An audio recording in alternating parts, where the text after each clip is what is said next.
Xankəndində tonqal qalayanda ilk dəfə reportaj götürən Səfay müəllim kimi. Oldu, elə bir şeyler Gün o oldu. gün olacaq ki, yağın ki Novruz bayramımız var, gözəl günlərimiz var. Tezliklə orada bərpa olacaq. Amma qara qüvvələrdə bəzi istəməyənlər var. Deməli, sizin fəaliyyətinizi sevməyənlər var. Onu. Biz də çalışacağıq devlət səviyyəsində, qanun çərçivəsində. Bunu eləyən adamlar, yağın ki özünə birinci Allah insaf versin, ikinci bizə şans verməsin ki, onları araşdıraq. Sağ olun. Vaxt olacaq, siz orada reportajımızı götürüb, cənab prezident necə ki, tonqalı qalayanda sizin reportaja qulaq asan kimi, o Novruz bayramında da yumurta döyüşüləndə mənə elə gəlir ki, siz orada reportaj yenə götürərsiniz, həmin Səfa müəllimsiz, sağ olun. Bir dənə sual verim. Çox arzum var idi ki, Vidadi müəllim, mən 28 qələbə günü Qarabağda olam, sizin yanınızda olam.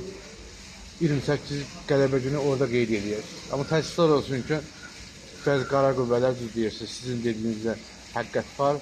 Yəni, ad çəkə bilmirəm burada. Kimlərsə mənə çox təəssüflər var, məni Qarabağa qoymur. Bütün qurumlara məlumat vermişəm, teleqrama vurmuşam, heç bir cavab gözləmirəm də. Niyə ki? Bir il bundan qabaq cavab teleqrama vurmuşam, müraciət eləmişəm, cavablar gəlir, bizlik deyil, başım çıxmır. Niyə? Səbəb nədir? Mən niyə eləmişəm ki, orada axı? Mən Cənab Ali Baş Komandanın gördüyü işləri işıqlandırmışam, xalqıma, millətimə çatdırmışam. Sadəcə olaraq görmüşəm ki, kimlər nə iş görür, qanunu çəkib işıqlandırmışam, xalqıma çatdırmışam. Ona görə də mənim portalımı stop qoyublar. Yəni, bildiyimə, işliyimə görə fakt olan şeylərə mən qorxmadan çəkinməyəm deyəcəm. Parlament Elman müəllim olub orada, Xocalı'nın polis reisi olub orada. Bütün qurumlar məruz edib ona, kömək istəyib ki, bu adamın portalını açaqsın, geçsin xalqına, millətinə xidmət eləsin. Mən niyə eləmişəm ki, axı, məni Qarabağa buraxmırlar? Səbəb nədir ki? Anladım. Mən onu bilirəm ki, prezidentimiz də sizi kimi insanlardan həmişə bəhrələrini, bizi kimi insanlardan həmişə gözü yolda tutur, nəticəni görsün.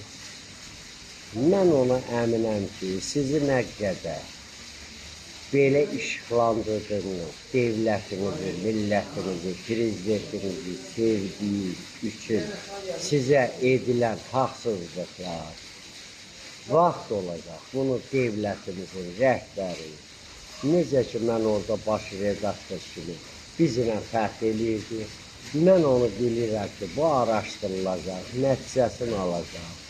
Bir dənə bir sözdür, səbriniz olsun, prezidentimiz deyən ki, siz prezidentimizə sadiq bir insansınız, mən heç mavinim kimi demirəm, siz vətənpərvər bir oğulsuz, sizin prosto bu işlərimizə də sizdə də olur, adicə prezidentimizin öz etdiyi gözəl günlərə ləkə salan insanlar var.